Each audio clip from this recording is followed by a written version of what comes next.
So everything that we've done so far regarding differentiation and derivatives has been using the limit definition, right?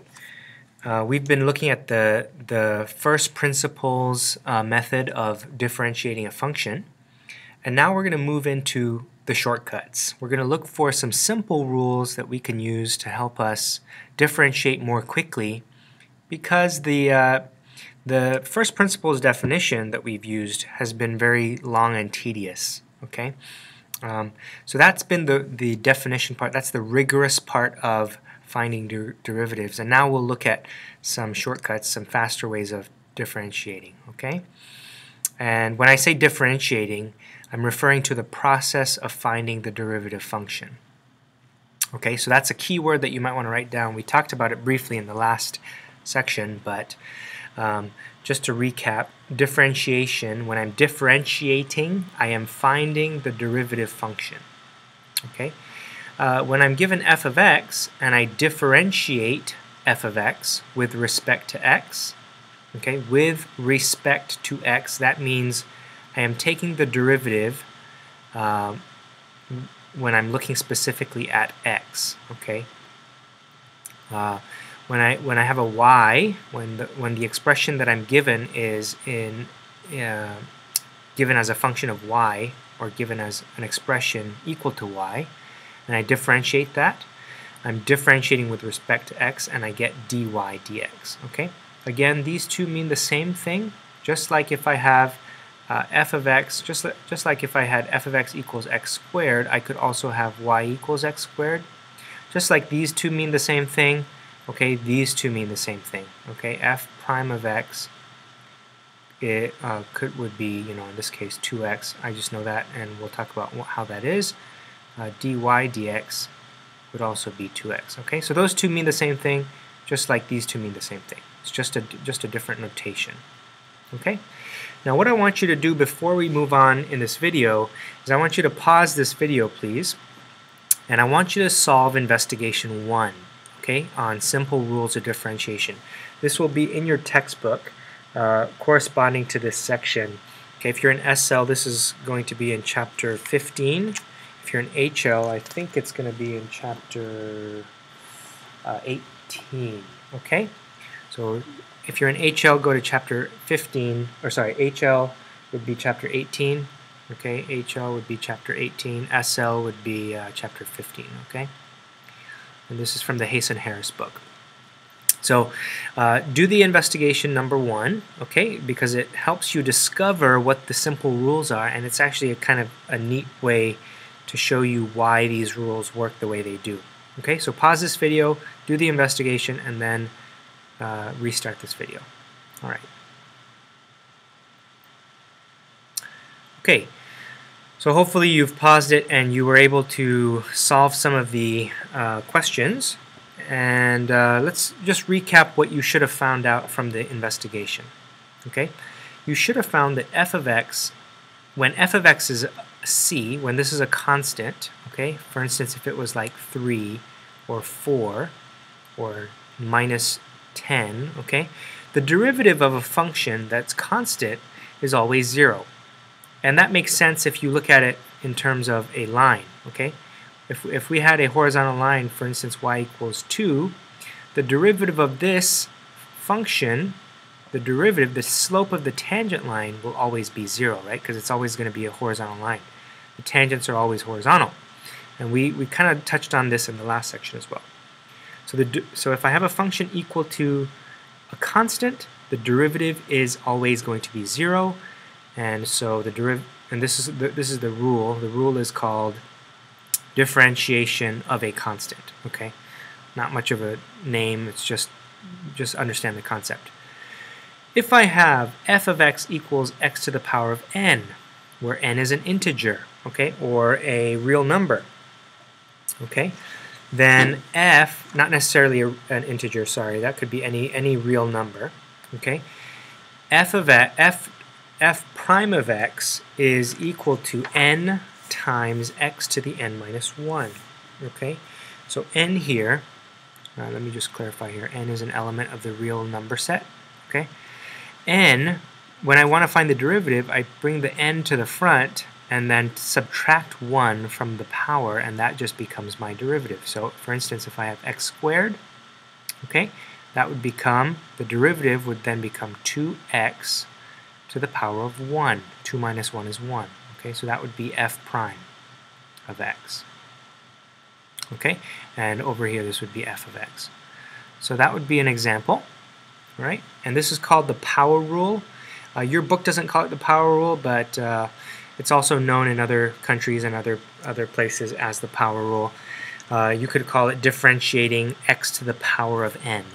Okay, and n does not necessarily have to be an integer. This could be like 1/2, or this could be minus 3/2, and I would still be able to find the derivative. This would simplify to 2x, by the way.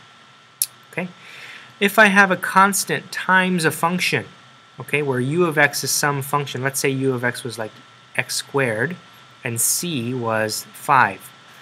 Okay, if I had this, the derivative of this expression would then just be c times the derivative of the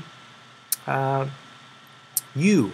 Okay, so the derivative of this would be 5 times, okay, the derivative of x squared would be, we said that's 2x, so that would be, indeed, finally, that would be 10x. That would be the derivative of this function. Okay, so we kind of move the constant aside and then just multiply it to the derivative of the u of x. Okay, and this is called constant times a function. Okay, if I have the sum or difference of a function, of two functions, sorry. Okay, so if I had plus or minus, so if I had, let's say, x squared plus 2x. Now let's do x cubed. Okay, then the derivative of this, okay, so oops, sorry, the derivative of this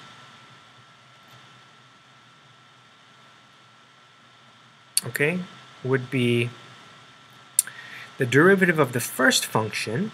Okay, so you have to look carefully for these pluses and minuses because they separate my groups. Okay, so if I had this function and I want to separate this into two groups, I look for the plus sign. There's one group, there's one group. That's my u and that's my v. Okay, so my u prime of x, is the derivative of u, which is 2x. And then I just have a plus. I leave that, if it's a plus, I leave it as a plus. If it's a minus, I leave it as a minus. Okay, x cubed would become 3x squared. And that would be the derivative of this function. Okay, and that's called the addition rule. In some books, you'll see it as the sum or difference rules. Okay, of derivatives. Okay, here's a quick proof on this third rule, just to see why that's true. We can use our limit definition, and you should all be very familiar with the limit definition by now. If f of x equals c times u to the x, prove that f prime of x is equal to c times u prime of x, u prime of x. So I use our limit definition here. Let's just find what f of x and f of x plus h are. We put c u of x in here, and f of x plus h, which turns out to be c times u of x plus h. All right, I have a c and a c in the top here. I can factor that out. Okay, and what I can do actually here is if I have a constant inside a limit, and it's c times another expression, I can pull that c out. Okay, we didn't really talk a lot about limit rules and limit properties, but that is possible to do. And I pull that c out, and then I'm left with this expression inside. Notice that this is u of x plus h minus u of x. Well, that looks just like this guy. Okay, and since this is our limit definition, or our derivative definition, that can be replaced with just u prime of x. Okay, that just becomes u prime of x. And so I'm left with c times u prime of x. All right, so that's why if I have this, this is the derivative. All right, let's do a quick check. Whoops. Let's do a quick check of your knowledge here. Okay, if I have this function, can I find the derivative? Yes, I can. notice that I have basically actually five different functions. I have u, v, okay, w, x, y. You could think of it like that. I have the sum and difference of five different mini functions. So I'm going to be using this rule. And since I also have constants in front of most of them, I will be using the constant times a function rule. Okay, it's called the constant multiple rule in some books. All right, so let's take a look at that. So I'm going to leave the 3 by itself, multiply it to the derivative of x to the 4th, which becomes 4 times x to the 3rd, right? Take 4 and subtract 1, plus 2, I leave the constant out, times 3x squared, minus 5, okay, so notice it's a minus, so that's why we leave it as a minus. 5 stays the same, times 2x plus 7 times x to the power of 0. What's x to the power of 0? Well, that's just 1, isn't it? Okay, and 6, the derivative of 6 is just 0. Sorry, that goes to 1, sorry. So f prime of x equals 12x cubed. I simplify that, simplify each of the terms, and I get 6x squared minus 10x plus 7. Okay, so that would be my derivative. So you are expected to be able to do this very quickly. Okay, notice how much faster this is than using our limit definition. Can you imagine using first principles with this? That would just take an enormous amount of time and work. And there's a lot of room for error there. So these are nice shortcuts that you can use. Okay, let's take a look at example 1. If y equals 3x squared minus 4x, what is the derivative? Find dy dx. What's the derivative of this? And then interpret the meaning of it. So tell me what the derivative is what it's saying. So this is a little bit of review. dy dx, by using our rules, we have two mini functions and they're being subtracted, so that subtraction stays the same. I take the derivative of the first term, or the first mini function, which is 6x, and then the second mini function, which is just 4, okay, because the derivative of x is just 1. So that's my dy dx. And what does this mean? Well, it's a function, it's a gradient function, that tells me the slope of the tangent line at any value of x. So any value of x will, I could plug in, and on that point, that I would be able to find on this graph, okay, the tangent line, and then the slope of that tangent line would be this value. It is also the instantaneous rate of change of y with respect to x, dy dx. How fast y is changing with respect to x. Okay, and with respect to can be abbreviated as WRT, and I will probably be using this in future videos. All right. Okay, example 2. Find f prime of x for these two functions. All right, what is the first function? Again, we have a nice polynomial. So this is very straightforward. 5 times 3x squared plus 6 times 2x minus 3 times 1 plus 0. Okay, again, we're using a combination of rules. We're using the sum, we're using the addition, sum, and difference rules. We're also using the constant multiple rule, where we multiply by a constant and term. And we simplify, we get 15x squared plus 12x minus 3. Okay, the second one is very similar, except we now have some funky looking terms here. So we have 7x minus 4 over x plus 3 over x cubed. I'm going to rewrite this. Since I don't like working with fractions, I'm going to try to rewrite this to be in terms of a polynomial. I'm going to make it look like this so that I can use the power rule. Okay, if I can write as x to the power of some number, then I'll be able to differentiate that easily. Okay, so that's what I'm going to do here. And so 7x stays the same. 4 over x becomes 4 times x to the minus 1, right? 1 over x is equal to x to the minus 1.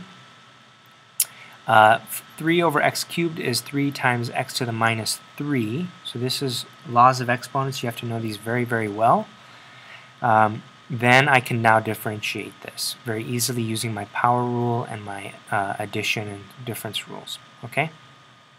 So f prime of x becomes 7, right? The derivative of this part is 7.